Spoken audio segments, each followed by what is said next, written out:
But what about that secret? I mean, are these very learned and very eminent men, Lee H. Hamilton, Thomas H. Keane, Richard Benisti, Bob Kerry, Fred Fielding, these are senior partners in law firms, these are presidents of universities, these are patricians of note who have signed a report saying this is what's happened. Are you suggesting they're all misled? No, they are not. Because the American government was in a very awkward situation. It has divided the so-called truth in a few different levels. So, let's say that the real truth is known only for a few people in America. And a little bit lower level is known to different, like, commission members and so on. And it was explained to them that the tower were actually demolished by the nuclear devices that belong to Osama bin Laden. Because otherwise they cannot explain many things. They cannot explain the radiation effect, the ground zero name, and all building 7 collapse, which was not hit by the plane. So they have to produce some other kind of truth, in the quotation mark, for this kind of commissioners. And for them it was produced the second truth, which says that all 3 buildings of the World Trade Center, the Twin Towers and the Building 7, were demolished by so-called mini nukes, the portable nuclear suitcases, Soviet-made, which were obtained by Osama bin Laden from Ukraine.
So, according to this version, Osama bin Laden operatives kept the nuclear suitcases at the basement of the buildings, and the plane attacks was only a destruction.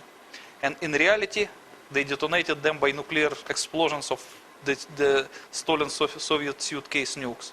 And it caused the towers collapse. So the members of commissions were advised not to disclose this to public, but just to produce some false report to cover up the truth. Because they don't want to scare the people by the nuclear weapon. And that would And be... the commissioners agree. Dimitri, let's assume I was a fire chief, a senior fire officer, and I've just buried 343 of my friends, comforted their wives, and a Secret Service agent comes to see me and says, well, we'd like you to keep a secret. Would I really be prepared to do that? It depends on the way they present their arguments to you. As I explained to you, there are at least two different truth in quotation marks for various levels of American officials. And one of them, the ultimate top one, claims that the American officials were obliged, unfortunately, to demolish the World Trade Center by their nuclear devices because they believe there were half-megaton thermonuclear warheads planted above the towers. Those like the one hit the Pentagon.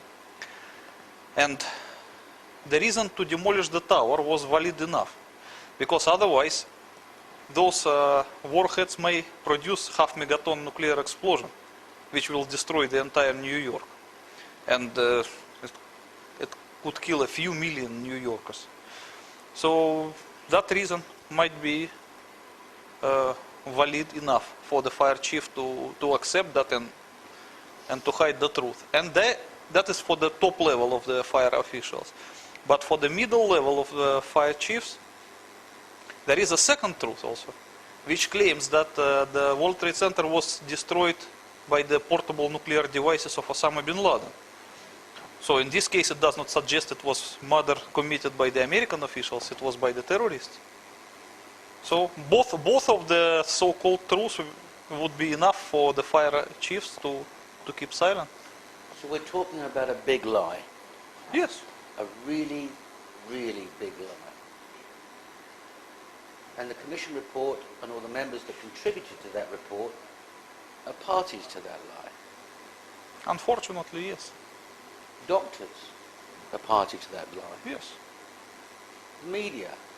Some patricians within the media would be party to that lie. The media probably not, because they were just reported what was said to them by the officials. They did not invent anything. Agencies such as the FBI, they would be party to that Yes, lie. FBI agents definitely yes, because they know everything. That runs into thousands of people keeping a secret. Yes, should be thousands. And on the other hand, we've got people like you who understand these devices and their effect, physicists who are looking at, and they're jumping and screaming and saying, no, that's wrong. But we've also got physicists supporting the Commission's findings. So those physicists are party to a lie. Yes, because they were hired to produce the 9/11 Commission report. So they just performed their job. They were hired to do that and they did the job. So what you can do? They were like actors. When you hire an actor and you ask him to act something and you pay him for it, you can't blame an actor. And you're saying that the demolition of World Trade Center Building 1 and 2 was deliberate by the American government to prevent further loss of life. That's what I was told by the FBI. Your book doesn't go into the why concerning the events, just the how and who. No, at the end of the book, I add one of the last chapters. Once I got that information from the FBI, I modified my book by adding that chapter with this explanation. So now it is there. It was not there at the first version, but in the second it is there. Understood. And in your opinion, there's no other explanation for the collapse of World Trade Center 1 and 2 that's physically possible? No.